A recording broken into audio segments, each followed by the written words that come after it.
شاعرانی ئێمە لە ڕابردوودا جێپەنجەیان دیارە لە هۆنینەوەی شیعرەکانیان. شاعرانێکی زۆرمان هەن بەڕاستی، هەر یەکێک قوتابخانە و ڕێباز و ڕچکەیەکی گرتووە. هەیە شعری کلاسیکی نووسیوە، هەیە زۆرترین شعری نیشتیمانی نووسیوە، شۆڕژگەڕی نووسیوە، هەیە زۆرترین شعری ئاینی نووسیوە. هەر یەکە و بە جۆرێک شعرەکانی هۆنیوەتەوە و نووسیوە و هەر یەکێک لە سەردەمی خۆیدا بە جۆرێک لە جۆرەکان ئەسپی خۆی داوداوە و معجب بووە بە خەڵکانێکی پێش خۆی. جا ئەم خەڵکانە شاعیر بوو بێتن، مامۆستای ئاینی بوو بێتن، یان کەسێکی شۆڕژگێر و سەرکردەیەکی سیاسی بوو بێ لە سەردەمی خۆیدا. ئێمە ئەمڕۆ باس لە خواپەرستی و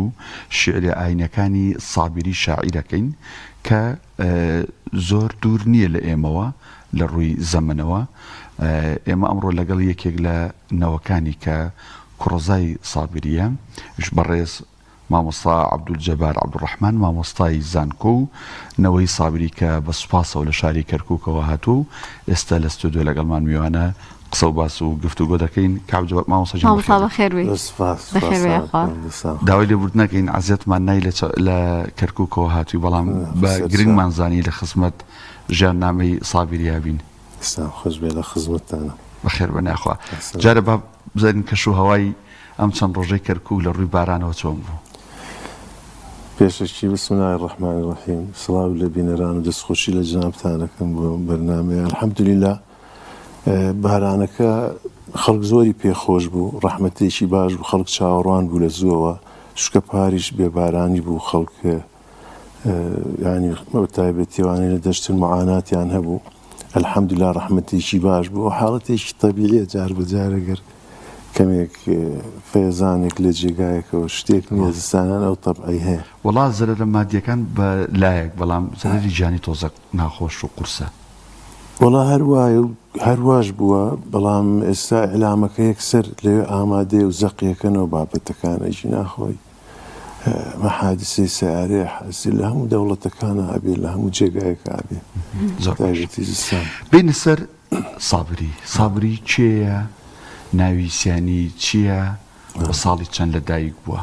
بەڵێ سابری شێخ نزمەدین کوڕی شێخ عەبدوڕەحمان کوڕی شێخ مەحموودی قوتب لە ساڵی 1880 لەدایک بوو لە دەی شۆرجە، لە 1944 وفاتی کردووە و لە نەوەی شێخ حەسەنی گڵە زەردەیە لێرەوە باپیری شێخ محیدینی کەرکووک کوڕی شێخ حەسەنی گڵە زەردەیە لە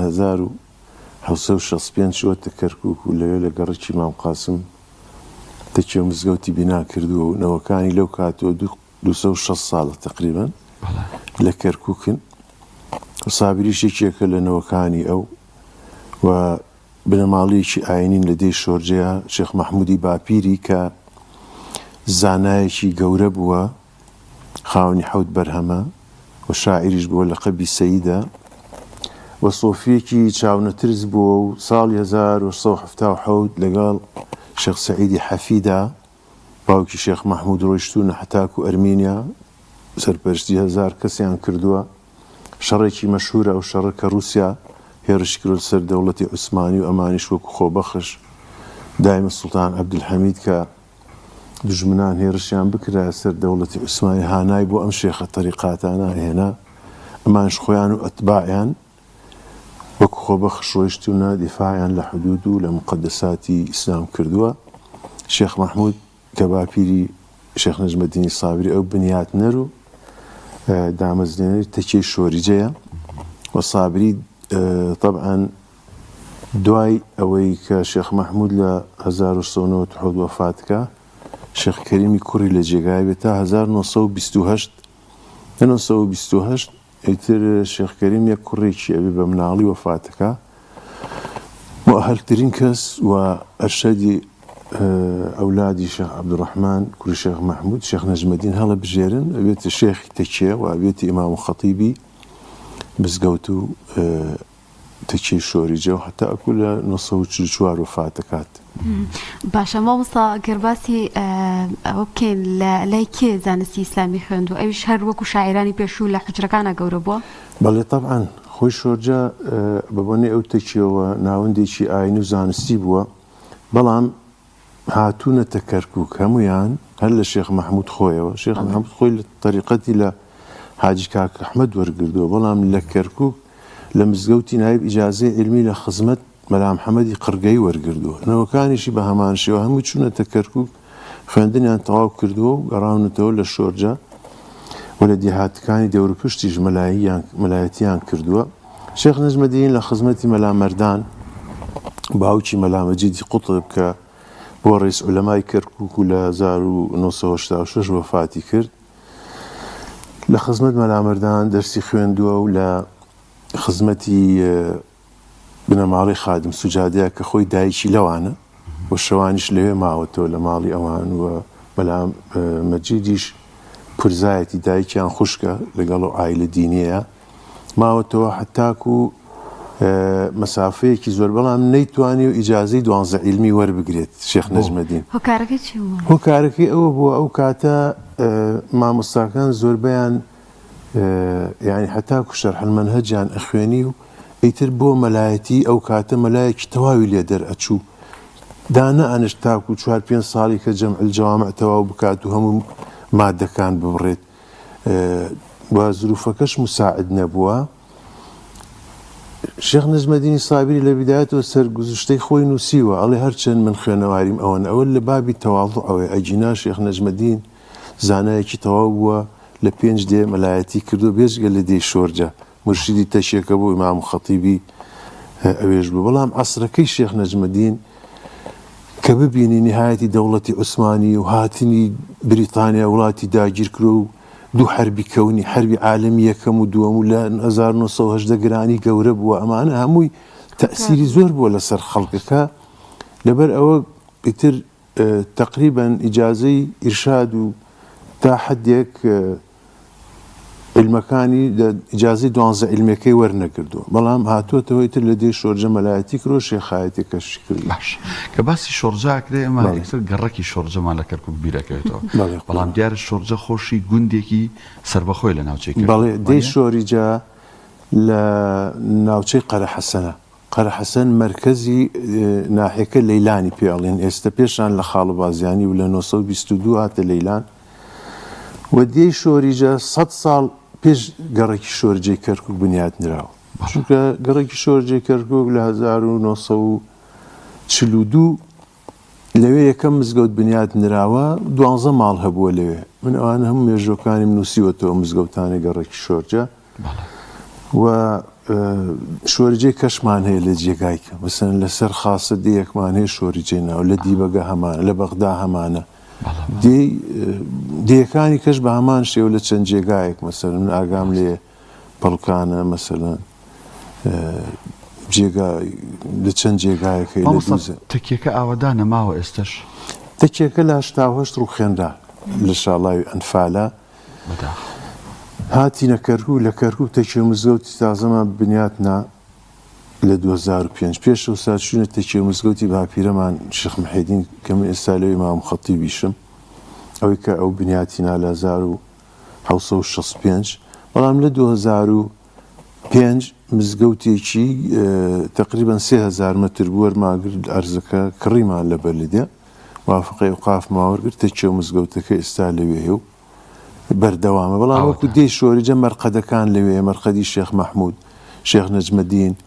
شێخ عەبدوڕەحمانی شۆریجە مەرقەدیان لەوێ و خانومان کرد وەڵام تەکیە مزگەوتەکەمان هێشتا سابری لە زێدی لەدایکبوونی خۆی نوێژن هەر لەوێ نێژرا بڵێ لەوێژ باشە مامۆستا نازناوی سابری لە چێوە هاتووە سابری خۆی باسەکات ئەڵێ دوای ئەو هەموو ئازار و دەردی سەر و مەینەتی بەسەر ماهات ناوی سابریم هەڵبژار شێواوە مێنی قەیسی عامری ناوم نەجمەدین لەقەب سابری طبعاً باس ئەکات کە لە 1970 هاتووەتە دێلێژە لەوێ لەبەر نەبوونەی طبعاً گرانی گەورەی پێڵێن ئەو کاتە بە هەزارە خەڵک لە برسامر ئەوش هاتووەتە دێلێژە لای ئامۆزاکانی خوزمەکانی ئەلوێ زۆر یادی شۆرجەی کرۆ بگەڕێتەوە بۆتە چۆتە خزمەت مەرقەدی شێخ ڕزای دێلێژە و لەوێ استمدادی کردو و داوای کرد لە خوا لەوێ بەهرەی شعر لە تەمەنی 36 ساڵیە خوا بەهرەی شعری پێداوە دەستی کردوتە شعر نووسین ئیتر لەوێ باسی ئەو مەینەت و تقریبا هەتاکو پێش وفاتیشی هەر شعری و تۆ بەردەوام بوو لە چەند دیوانی هەیە؟ قوربان تەنها یەک دیوانێکی هەیە یەک دیوانێک چاپکراو ئەوەی یان شعرێکی هەیە چاپ نەکرابێ؟ نەخێر هینی کەی نییە شعرەکانی کۆکرایەوە هەمووی لە شعرەکانی لە سەرەتای سەدەی 20 لە 69 دیوانە کە چاپ کراوە 240 شعر لە خۆی ئەگرێت 225 کوردیە 15 شعریشی فارسیە بەعەربی نووسیوە؟ عەربی هەبووە لە ساڵی 63 لای مەلا ساڵحی مامشە دانرا بۆی پاکنووسی بکات و ئەویش طبع بکرێ لەگەڵ هینەکە 63 طبعا مەسات بەسەر منطقەی ئێمەیە هاتووەکو هەشتا چۆن لە ئەنفالەکەیە ئەو دێهاتانێ مەش بەر شاڵاوی هێرشی حکومەت کەوتن و خەڵکێک زۆر تیاچوو بە هەمان شێوە لە هەشتا و لەنەوە توێکش لە ڕاپەڕینەکەیە ئێمە چونکە بنەماڵیەکی ئاینی و زانستین لەو ناوچەیە ئاگامان لێ یعنی لەو مەسافانەیە زۆر توراسی خەڵکەکە لە ناوەچی بەڵام خۆشبەختانە پێش ئەنفالەکە ئێمە دوو باوڵ دەستنووسمان هەبوو لە شۆریجە من خۆم ڕۆشتم هێنامەوە لە ماڵ برادێکی عەرەبم دامنا زانی و زروفەکە باش نابێ هەتاکو دوای ڕاپەڕین لە 92 چوم هێنامەوە ئەو برادرم لە معهەدی ئیسلامی لەگەڵ مابوو حەدیدیە کاک یونس سیناوە ئەجینا ئەویش هەمووی تیاچوو بوو وەکو عینەکانی چەند جار چاپ کراوە مامۆستا؟ چاپی یەکەمی لە ساڵی 69 چاپ کرا لە چاپخانەی بەلەدەی کەرکووک چاپی دووەمی من خۆم لە 2000 تقریبا 6 بوو چاپم کرد لە پاشکۆیەکشم بۆ ئیضافە کرد و کۆمەڵی شعری براو نەکراوە و تەخمیس کرابوو لەلایەن چەند شاعیرێکەوە دوایی لێرە لە ڕۆشنبیری سلێمانی مامۆستا ئەیوب ڕۆستەم چاپی سێمی بۆ کرد چاپی چوارەم کتێبخانەی حەفید کردی لە ئێرانیش داری ئینتشارات چاپێکی کردووە چاپێکی جوانی کردو هەرچەند تۆزێک دەستکاری کردووە هەنێک شعر هەیە لە یەک ئەچێت ئەو شعرانەی تێکەڵ کردووە کردوێتی یەک شعریانی عەدەدی شعرەکان لە کەم بۆتەوە ئەو ژمارەیە نییە کە لەم دیوانانەی ئەم چوار چاپەی ئێرەیە مامۆستا ئەگەر نمونەیەک لە شعری ناو دیوانەکەمان بۆ بڵێ لێرەوە ساز دەکەین واللهی شعرەکانی طبعا سابری خۆی شاعیرێکی ئاینیە لە کەرکووکە ئێمە شاعیرمان هەیە لە کەرکووکە شاعیر نەتەوایەتیە و هەمانە شاعیری مثلا شێخ ڕەزایە بە هەج و مەشهورە هەرچەند شێری ئاینی و شعری نیشتمانیشی زۆرە ڕەنجوریمانێ لوتفیمانێ ئەمانە طبعا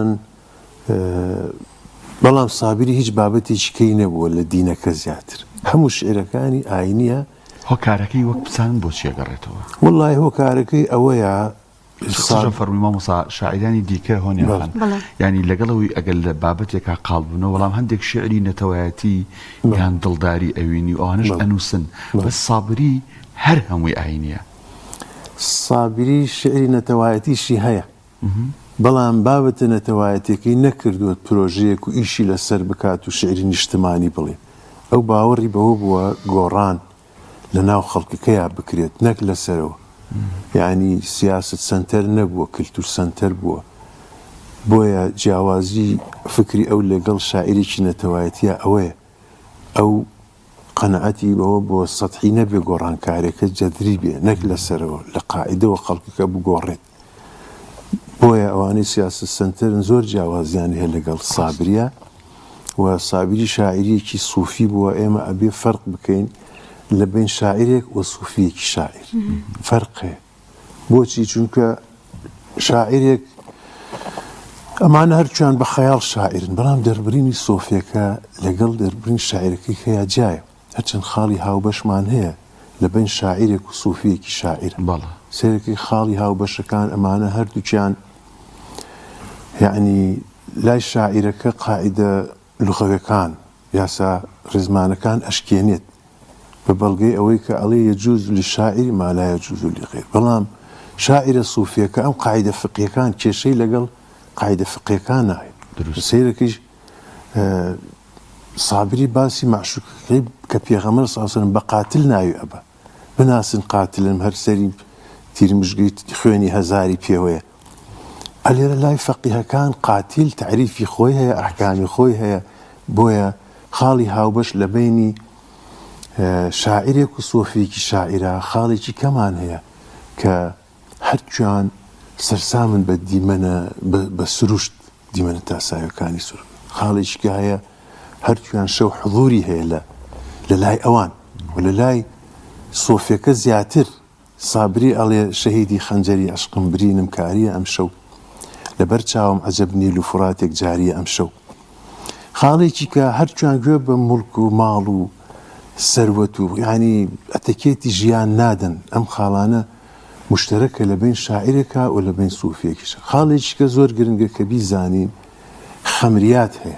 للاي صوفيك للاي شاعريك باسي سكر بعدك والله أمي لاي صوفيك جواز لقال أو خمريات اللي باسكرا مثلا صابري وكو شاعر كانيكا باس أكات مولوي على مجلس يكنشتوي دورانه وساقي مجروه بيمانه وتم جات خوا ساقي بيا بيم جامي بيمانه با خالي نبو قوشي ميخان أما باسي أوا أكاك شوت خزمتي بيغمر صلى الله عليه وسلم لخوا وبينية شراب بنتهور أجر صابريش بهمان شيء أما إما صوفية كي شاعر أبي جوازي لقر شاعري شكايا بكين دربريني ناخي زور جوازي لقر شاعري شكايا بحش أوي هنا خانو تيجر بەڵێمێکی سابریمان پێش طبعا باسی ڕۆژگاری سابریمان کرد عەسرەکەی کە چەند یەکی ئەمە ڕەنگی داوەتەوە لە شیعرەکانیە لە یەکی لە شیعرەکانیە ئەڵێ لەم شەوە دەیجوورەکەی پەیدا ئەبێ ڕۆژێ لە تاوی زڵفی ڕزگاری دڵم شەیدا ئەبێ ڕۆژێ بەناحەق کوشتمی هاوارە شاهید من مسلمانان یەخەی بگرن لە جێگایە کە سڕ ئەفشا ئەبێ ڕۆژێ وتم جەژنی ویساڵت کەی ئەبینم ڕوحەکەم فەرمووی مەحاڵەتە لە دەوری قەبرەکەت غەوغا ئەبێ ڕۆژێ برین و عیلەتی سابیر مەکەر چا بێتەوە وەقتێ محەممەد شافع و زاتی خوا پاشا ئەبێ ڕۆژێ بۆیە دائیمە اقتباسی کردو لە ئایات و ئەحادیث ئەمە محەممەد شافع ئێمە ئەزانین لە قیامەتە شەفاعەتی عوزما بۆ پێغەمبەر و زاتی خوا پاشا ئەبێ ڕۆژێ ئەمەش وارد بووە لە حديث بيغمرا صلى الله عليه وسلم خوي پروردگار لقيامته يجزي روح نامن حتى قابز أبي روحي خوي بكيش اللي هو خوا أفرمي لمن الملك اليوم كسني جواب داته خوا خوي جواب داته لله الواحد القهار وشعر آيني كاني أقبين باس شعر آيني كاني بكين مناجاته وباسي شر نفسه باسي عشقه أمانة هم يتوري تايبتي أبيت لا مناجاته كاني حزكي شعري شي أخوانينا وفرمي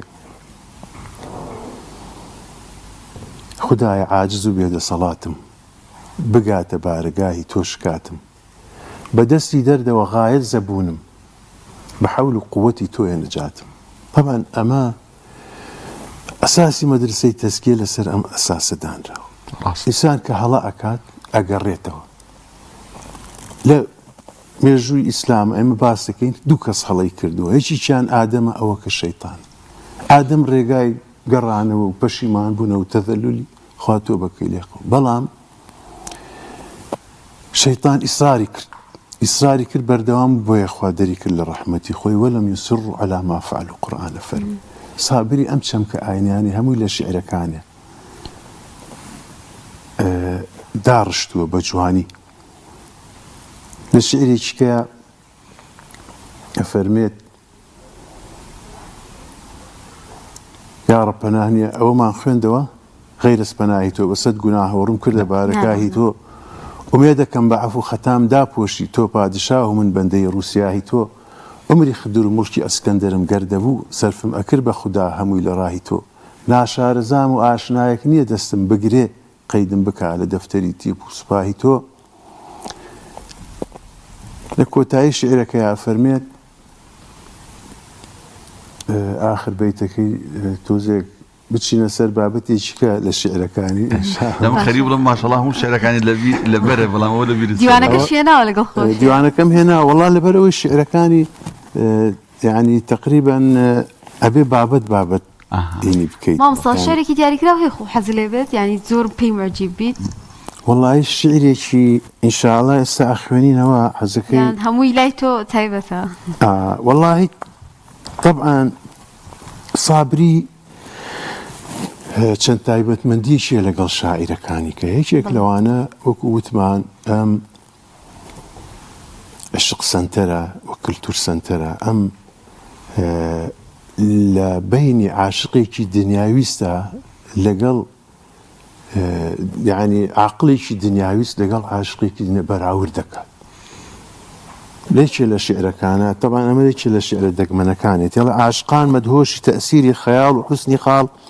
فارغ البال لتأثير هر آفات وملال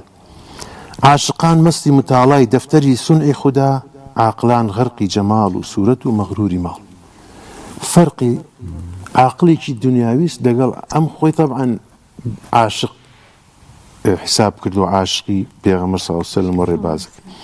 عاشقان بمار دوري يارو بيصبر وقرار عاقلان جملة صحيح الجسم مسروري وصال عاشقان پروان آساد دجمني جان ووجود عاقلان تنپرور وسوتاوي قرد وكوشي مال صابري بيخود بناسة عقل وعشقت كامية عاشقي كي ترسنوكو عقلي بمالوحة يعني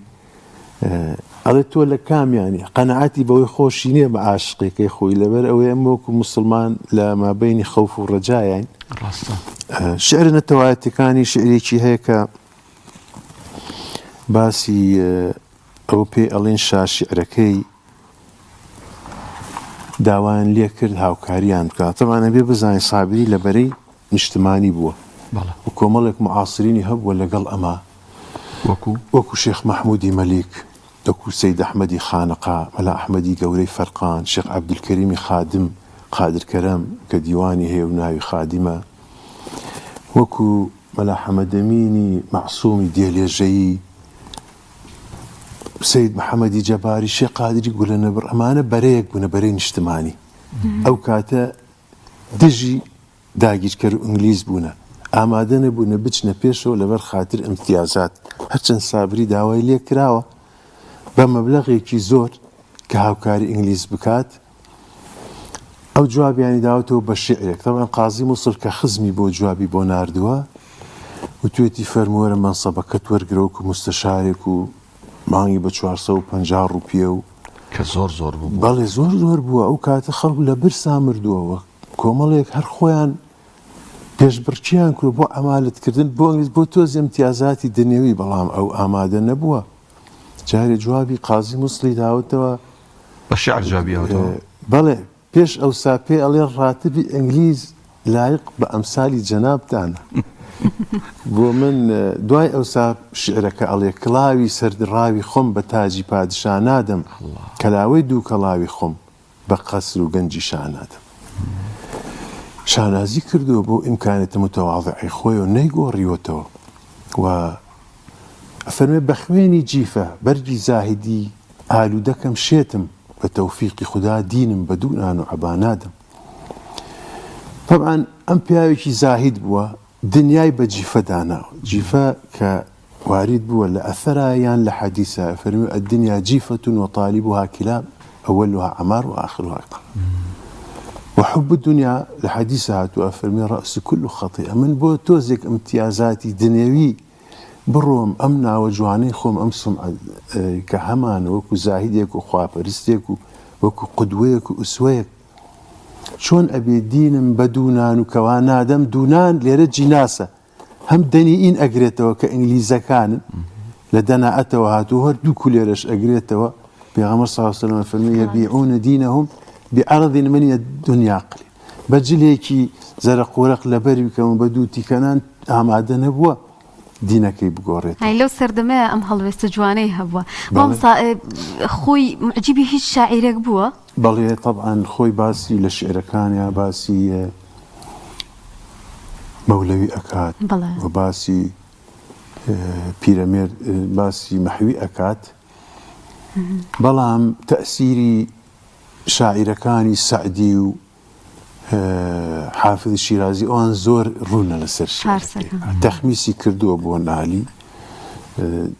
طبعا ئێمە تەئسیری ئەدەبیاتی ئەدەبی وە لە کەرکووک زیاتر عەرەب و تورکمانەکەش تەئسیر ئەدەبیاتی ئەوانیش لەسەرمانە بەڵام نازانم بە چی شاعیرێکی ئەوان معجەب بووە بەڵام امتدادی مەدرسەی بابانە سێ کوچکەی بابان و ئەم هەر امتدادی مەدرسەکەی مەحوی ئەوانی کە توێژینەوەیان لەسەر کردووە ئەڵێن ئەو معنەویاتە قوڵان عرفانیانەی لە شعرەکانی مەحویە هەبووە سابری بەردەوامی پێداوە وا ئەزانرا کۆتایی هاتووە لە مەحوی بەڵام دوای ئەوەی ئێستا ئێمە کە دیراسات لەسەر سابری ئەکەین ئەوانی لەو بوارەیە مختصن ئەڵێن بەردەوامی ئەو باسی توێژینەوەت کرد لەسەر سابری دەپرسم هیچ توێژینەوەیەکی زانستی ئەدەبی کراوە لەسەر شعرەکان خوێندنەوە کراوە بۆ شعرەکانی سابری؟ طبعاً سێ نامی ماستر لەسەر دیوانەکەی هاتوۆتەوە نامەیەکیان لە زانکۆی سەلاحەدین بوو دەربارەی هیزری سابری شعرەکانی بەڵێ ئەوە مامۆستا شنۆ هێنایەوە نامەیەکی کەیان لە چەرموو قوتابیەکی کەرکووکی ناوی مامۆستا هاوکار بوو ئەوش باسی شێوازی شعری سابری شێواز کە ستایلی پێڵێن بە ئینگلیزی و بە عەرەبی ئسلوبی پێڵێن و فارسی سەبکی پێڵێن ئەم شێوازە شعریانە طبعا شێوازی بە جوانی لەسەری نووسیوە حتاکو ئێمە سەیرەکەین لە شعرەکانی سابریەش سەبکی هەندیشی بەکارهێناوە یەکێک لە سەبکی شعرەکانی هەندی ئەنسەنەت الئەشیا یعنی شتەکان وەکو ئینسان لێکن سابری لێکێ لە شعرەکانیە ئەڵێ ڕۆژێکی شەرع و دینم دی ئەگریان بە هەردوو زەزبەر ببوونە سەریان ئەلێوەیە شەرع و دینی وەکو ئینسان لێ کردووە پرسیارم لێیان کرد شین و باوکە ڕۆیان وتی ماتەمی شێخ و مەلایە هەتی و مان ڕوتعوریان لەو شعریا زۆر بە جوانی ئەو بابەتەی باس کردووە و نامەی سێمیش نووسراوە نامەی سێم بە عەرەبی مامۆستا سەید حەسەن نووسی لە جامعەی سانتکلنسی بریتانی مقارنەی کردووە طبعا لە بینی سوفیەک کە لە قڕنی 20 ژیاوە سوفیەک لە قەرنی 5 هیجری ئەبن الفارضی پێڵێن لە میسر ژیاوە حکامەکان کورد بوونە ئەم لە قەرنی 20 ژیاوە 20 میلادی نەک هیجری حکامەکان عەرەب بوونە مقارنە ئەکات بزانە ئەو کاتە مەثەلەن ئەو حکامانە چەندێ ڕێزیان لە ئەبن فارض کرد و هاتوۆتە ئەو بازاڕە هەمووی لەبەری هەستاوە دەستیان ماچ کرد ئەمیش لەبەر ئەوەی حکامەکان کورد نەبوونەوە عەرەب بوون زۆر بەرامبەری یعنی بەڕاستی لەم 50 ساڵی ئەخیرە هەر ئیجحاف کرا بە حەق هەر نەئەناسرا یعنی ئێمە لە دەی شۆرجە سابری لەوێ ژیاوە قوتابخانیان لە دەیەکەمان کرد ناوێن نا فەراهیدی فەراهیدی کەس نازانی کێ لەوێ هێناوێنە بەقەی ناکرد لە بواری توراسی ئیسلامی مێژوو ئیسلامیە بەڵام تۆ ڕموزەکانی خۆمان ئاوها بەڵێ پشتگوێ خران تەجهیل کران کەوا نەناسرێن مامۆستا پێرێ ساڵڕۆژی وفاتی سابری بوو نوێی 12 ساڵ بەسەر ئێمە لە پێیام لە ڕووداوەکانی ڕۆژە باسیشمان کرد بەڵام ئێوە کوونەوەکانی سابری تەوان سابری خێزانی هەبوو چەند مناڵێکی بوو جارێ چەند خێزانی هەبوو چەند مناڵێ بوو کوڕ و کچ و ئێستا ئێوە نەوەکانی چی لەو پیاوە بەڕێزە لەو پیاوە گەورەی فێر بوون قوربانەوەکانی سابری دوو خێزانی هەبووە لە خێزانی یەکەمی 3 کوڕ و چەند کچێکی بوو لە خێزان دومی 4 کوڕی هەبووە و ئەوانەی کە زیاد تەئسیریان هەبوو لە ساحەکەیە شێخ عەبدوڕەحمانی کوڕی لە دەوتەکیە مایە تاکو 1970 کە وەفاتی کرد تقریباً ئاوە 37 ساڵێک لە بواری تەسەوفەکەیە زۆر خزمەتی کرد و ئەبێ ئەوەش بزانین تەسەوفەکەی سابری مەدرسەکەی غەزالی و گەیلانیە زۆر موافقی شریعەتە زۆر پابەندە بە ئەو هەموو شعر دیوان لەم سەر بۆ ئەو سەر بگەڕێ بابەتێکی نییە بێتە ماخە یعنی مەدرسەکەی حەلاج ئبن عەرەبی کە باسی شەتەحات و باسی وحدەت الوجود ئەو شتانی تایە تەسەوف فەلسەفیەکە وجودی نییە لای سابری و شێخ عەبدوڕەحمانی کوڕ لە سەردەمێکا بوو مەدل ئەحمەر هەشبوونی سوور هاتن وڵاتیاندا بە تەنیا و بەرامبەری ئەو مەدەی کرد ڕاوەستایەوە بە تەنیا يعني ڕۆڵی زۆر بوو لەسەر خەڵکەکە. کوڕی دووەمی شێخ ئەحمەد یەکێکە لە ئەقتابی ئیخوان مؤسسینی ئیخوان، ئەو بە بواری فکری سیاسی خزمەتی ئاینەکەی کرد. یەکێک بوو لەوانە دوای حرەکەی شەواف ڕۆیشت ساڵی 59 حرەکەی شەواف ئەو چووە سووریا، لە سووریا ئیزاعەیەکی دانا بە 3 زبان قسەی ئەکرد، دوای چووە میسر معارض بوون. ئەمان ئیسلامیەکان بوون، قەومیەکانیش لەوێ بوون ئەو کاتە، سەدام حوسێن ئەوانیش لەوێ بوون. سەدام حوسێن مڕەشەحی قەومیەکان بۆ ڕئیس جمهوری عێراق، شێخ ئەحمەد مڕەشەحی ئیسلامیەکان بۆ بەڕاستی نابیغە بوو. کتابێکی هەیە من خۆم چاپم کرد، صفات الداعین إلى الله، باسی صفاتی دوعات الئیسلامەکە ئەو مەرجانەی کە بانخوازەکانی ئیسلام و کۆمەڵی شیعری 10 پارچە شیعری عەرەبی زۆر بەرزی ئێمە بەستم بوو کە بزانرێت. ئەمە 25 ساڵ لە بەغداد لە مستەوەستەی غەربیە مامۆستا بووە. ئەمە کوڕی سابری بوو. کوڕی سابری شێخ ئەحمەد بەرزنجیبەر لە 2007 وفاتی کردنەوەکانی طبعا هەر لە مەدرسەکەی باوکیەوە ئەمانیان بۆ ماوە خۆیان زەکاوەتیشیان لەگەڵە زەردەوە بە میراتی بۆ ماوەتەوە. بۆ دیارترین بەڵگەش ئەو هەموو کەسانی کە هەڵکەوتون، ئەو هەموو شاعیر و نووسەر و کەسایەتیانەی کە لەو بنەماڵەیە هەڵکەوتونە، زائیدەن ئەو زیرەکی کە میراتی بۆیان ماوەتەوە خۆشیان لە هەموو بوارەکانە جێی دەستیان دیارە. هەر بەس لە عولەمای ئوسرە من خۆم سلسلەیەکم هەیە تحقیقی مەخطوطاتی ئەوەکەم، بەس لە عولەمای ئوسرە زیاتر لە 10 شاعیر و نووسەریان تیا هەڵکەوتووە من بەرهەمەکان. یەک کوڕێکیکەیە شێخ محەممەدی عاشقی ئیمام و خەتیب و مدەڕیس بووە لە مزگەوتی بڵاخ و یەکەم کەس بۆ نامی تەجویدی بە کوردی داناوە لە کەرکووک. 60 تەلەبەی هەبووە لە مزگەوتی بڵاخ. من ئەو نامێم تحقیق کرد و چاپم کرد و نەشم کرد بە تەفسیل ژیان نامەی شێخ محەممەدی عاشقی کوڕیم باس کرد و هەرچەند ئەویش ئێستا لە 52 وفاتی کرد بە تەنیشتی سابریەوە ناشتیوانە لە شۆریجەوە. ئێمە ئێستا لە کەرکووکە الحەمدوللا تەکێکە لە تەکێ دیارەکان و مەدرسەی دینیشمان هەیە، زیاتر لە 60-70 تەلەبەمان منبەری وەرگردووە لەخوا بەزیاد بە مەدرسە دینەکە سەر بە وەقفی سونیە و بنەماڵەیەکی زانستین لە کەرکووکە الحەمدوللا. هەمومان زەمە 4 برای ئیمام و خەتیبی منبەرمانەیە و مامۆستای زان کۆشتین لەخوا بەزیاد بێ. ئەمە هەمووی لەو قوتابخانەی سابریەوە سەرچاوی کردووە و تەسیراتی ئەوە لە سەرمان. هەرچەند سابری ئێستا لە موڵکی ئێمە دەرچووە بۆتە موڵکی نەتەوەیەک بۆ شعرەکانی پەیامێک بووە و ئەو پەیامەکەی خۆی لە ڕێگای شعرەوە گەیانەوە سابری. ئێستا الحەمدوللا لە کەرکووک قوتابخانە بەناویەوە نراوە و لە زانکۆی کەرکووک هۆڵ بەناویەوە نراوە و ساڵانە بەحسی تەخەڕوج لەسەری ئەکرێت. الحەمدوللا شعرێکی خراوەتە مەنهەجی قوتابخانەوە مانە هەمووی ئێستا الحەمدوللا. ئەوساگیان ئێمە بەهرەمەند بووین لەم بەرنامەیە. سپاس داکەین عەزیزت کێشا. هیچ میوان و تەوەرێکەوە نەکاتمان پێ نەداوە. زۆر ئەدەبیانە سابری ئێنێ و توش لە کەرکووک هاتووی. دەستی ئەوەش خۆش بێ و زۆر سپاس بۆ بە شعرێک کۆتایی پێنێنین. ئەمانە شعرێک بە دڵی خۆت کۆتایی بەم تەورەیە هێنین ئینشاءالله. ئێمە دوای شعرەکە ناینەوە لای تۆ دەستخۆشیت لێکەین دووبارە بە خێراتن تەکەین. خۆی پەروەردگار لەنەوەکانی سابری ئەوەی ماون تەمەند درێژتان کە و خۆی گەورە بەرەکەت بخاتە تەمەندتانەوە. زۆر سپاس بۆ جەناب سپاس دەکەم. ئینشاءالله چینە سەرێکێک لە شعرەکانی